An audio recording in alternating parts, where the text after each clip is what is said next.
দর্শক আসসালামু আলাইকুম। দর্শক, একটা গুরুত্বপূর্ণ আলোচনা। ইতিমধ্যে আপনারা দেখেছেন যে বাংলাদেশে বৈষম্য বিরোধী ছাত্র আন্দোলনের নেতাকর্মী যারা ছিলেন তারা একটা নতুন রাজনৈতিক দল ইতিমধ্যে ঘোষণা করেছে এবং সেই দল নিয়ে অনেক আলোচনা সমালোচনা রয়েছে।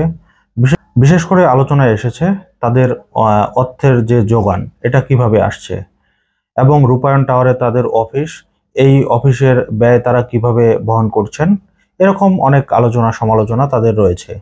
কিন্তু সবকিছু মিলায়ে কিন্তু অপেক্ষা করে তাদের কিন্তু দলটি তৈরি হয়ে গিয়েছে। অনেকেই বলছেন যে এটা একটা কিংস পার্টি। ছাত্রদের পক্ষ থেকে কিন্তু নাহিদ ইসলাম যে তাদের মুখ্য সমন্বয়ক, সেই সমন্বয়ক কিন্তু সরকারে ছিলেন, সরকার থেকে বের হয়ে এসে কিন্তু দলটি গঠন করেছেন। তো সেই আলোচনায় না যাই, তাদের মূল আলোচ্য বিষয় হচ্ছে যে এই দলটি কি জামাতের অন্তর্ভুক্ত একটি দল বা এই দলটি কি ছদ্মবেশী জামাত, এরকম কিন্তু আলোচনা ইতিমধ্যে সমাজে চালু হওয়া শুরু করেছে। এটার অন্যতম কারণ যদি আমরা আলোচনা করি তাহলে হচ্ছে বিএনপির পক্ষ থেকেই বরাবরই নির্বাচন আগে চাওয়া হচ্ছে এবং তাদের পক্ষ থেকে বলা হচ্ছে যে সংস্কারের মধ্যেই নির্বাচন করে ফেলা উচিত। জামাত কিন্তু এখনই নির্বাচন চাচ্ছেন না, তারা চাচ্ছেন একটা গঠনমূলক সংস্কার হবে, তারপরে হচ্ছে নির্বাচন হবে।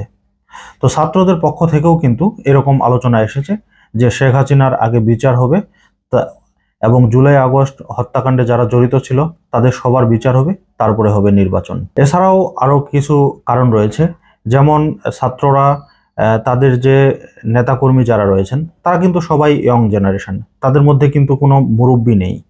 তো অনেকেই ধারণা করছে যে তাহলে তারা জামাতের সাথে জোট বেঁধে এককভাবে 300 আসনে প্রার্থিতা দিবেন, আবার জামাত এককভাবে 300 আসনে প্রার্থিতা দিচ্ছেন।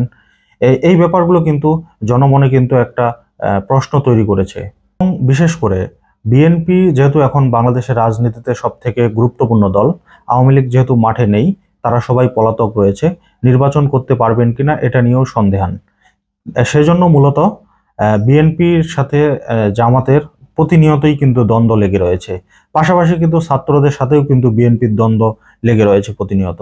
ইতিমধ্যে আমরা দেখেছি যে চুপ্পুকে যখন অপসারণ করার কথা আসলো এবং জাতীয় একটা যে ঘোষণাপত্র দেওয়ার কথা ছিল ছাত্রদের পক্ষ থেকে, সেই ব্যাপারগুলোতে কিন্তু বিএনপির পক্ষ থেকেই কিন্তু বিরোধিতা করা হয়েছে এবং বাধা দেওয়া হয়েছে।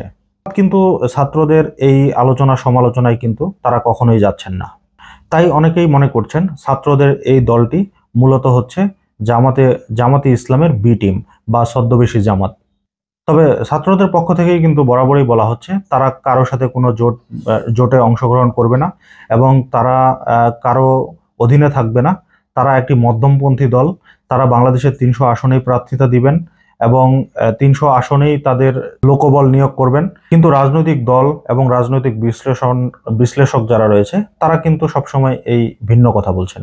তারা নতুন দল হওয়াতে তাদেরকে সাধুবাদ জানাচ্ছেন, তাদের প্রতি জনগণের আস্থা রাখার কথা বলছেন, কিন্তু ভিতরে ভিতরে কিন্তু অন্যরকম কথাও বলছেন। তবে আমি নিজেও মনে করি এই ছাত্ররা হয়তো কোনো দলের সাথে জোট বেঁধে নির্বাচনে যাবেন।